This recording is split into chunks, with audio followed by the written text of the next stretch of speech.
It is expected to be a tropical storm at this point, but whether it's a hurricane or tropical storm or tropical depression, it's going to be dumping a lot of rain on us, and we are going to continue to see those showers and storms through Tuesday. You notice a little bit of that glisten there on the snow? That's the ice that's been falling. So this is going to make road conditions deteriorate, and it is going to be tough out there, like you've been saying, all morning long. It actually looks like it's to the south of Hiltonia at the moment, going to continue to kind of follow right up 301 and then head towards that Georgia-South Carolina border. We have the sun coming up, we've got our turkey count up, and we also have a turkey of our own here at the Pooler Piggly Wiggly. Now our forecast today, we had a little bit of rain earlier because all that rain we saw with Debbie moving in, that's got to go somewhere. So it's draining out into the rivers, and that's going to elevate the flood risk today, tomorrow, really through the weekend.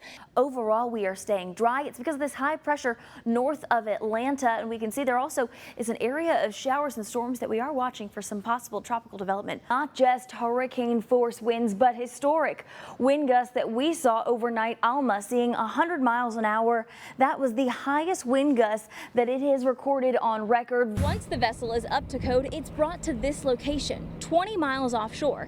It's then going to be filled with water until it eventually sinks to the bottom of the ocean, and the growth begins from there. If we get that freezing rain before we see more of that widespread snow, the snow totals east of I-95 are probably going to be a bit lower than areas west of I-95, where they're going to consistently see snow throughout Tuesday into Wednesday. What fuels tropical systems is the moisture, and we are seeing a lot of that dry air building in on the backside of this storm. That's why we're starting to see some of those heavier downpours moving north of our area, and that's really cutting off the rain. We are nearly 30 degrees colder than where we were sitting this time yesterday.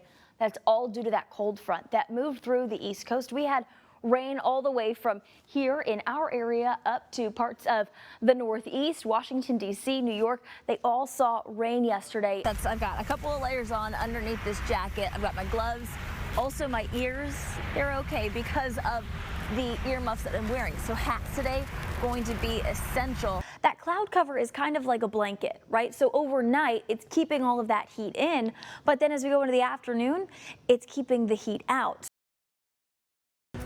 Thanks for waking up and watching WJCL 22 News this morning. A bit of a gloomy start as we take a live look right now atop the Thompson Hotel. You see a little bit of fog settling in as we start off our Saturday morning. Traffic moving fairly well there on Bay Street.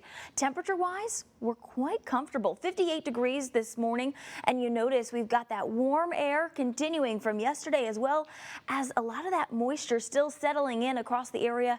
It's not just the coast seeing the fog this morning, it's all of us. That fog affecting all the way into the inland areas. Vidalia, less than a quarter of a mile with those visibilities, and a little bit better visibility in Savannah, as well as Springfield and Pembroke right now, as well as into the low country. But you notice we're all going to be seeing these low visibilities this morning. We also have this dense fog advisory that goes in effect until 1 p.m. this afternoon. So if you do head out on the roadways this morning, just be very cautious. We do have a couple of fronts settled up to our north, and also the moisture you notice with these fronts lifting off to our north as well throughout the day. High pressure settled in over the Big Bend of Florida.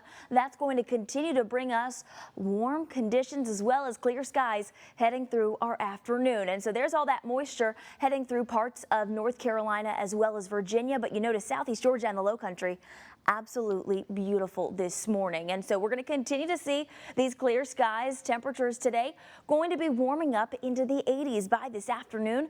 We're going to start off again with a little bit of that fog through most of the morning. The sunshine will help to relieve us from that fog, and then we're going to be seeing a mix of sun and clouds today. Clear skies going into the overnight hours. You notice about 3 o'clock is when we'll see our highest temperatures, about 81 degrees. Your CityCast for today: Bluffton going to get to about 80, as well as for Ridgeland and Baxley. Savannah 81, Jessup 82. Some of our southern counties are going to be slightly warmer than the rest of us, and out on the coastline it'll be about 10 degrees cooler today, but still absolutely beautiful if you want to head out to the beach. Now, will the record fall? Yesterday we were forecasted to get pretty close to that record, and we did not beat it. Today it's the same story. We're forecasting 81. The high, that record high, was in 1920. 21, 82 degrees. So we could get close. Some of us may get over that 82-degree mark today. And then for tomorrow, we're going to be close to that as well. So again, this is for Savannah, but some areas outside Savannah will get higher than 82 and 83 as we head throughout the rest of today as well as into tomorrow. But you notice our average high is about 64 degrees. So we're well above average, regardless if we hit that record high today or not. And then heading into the beginning part of our next work week, we're going to see some showers building in, and also you notice a drop in our temperatures, but we're still going to be above average as we head through the rest of our 10-day forecast. Friday looks like the sunshine comes back out for Valentine's Day. Temperatures, though, slightly cooler. And then heading into next weekend, our temperatures are going to bounce back into the 70s. And right now, it looks like that forecast is mainly dry heading into next weekend. If that changes, we'll bring you the updates here on WJCL 22 News. For that 10-day forecast for the coastline, we're going to be seeing similar conditions. Temperatures, again, like I mentioned, about 10 degrees cooler for the coastline as we go throughout the next couple of days. 70 will be the high today, 72 for tomorrow. We'll see 60s heading through the beginning of our next work week, as well as a slight chance for some showers. And then dry weather moves back in for Friday, as well as for the following weekend, with temperatures on the coastline 60s and 70s.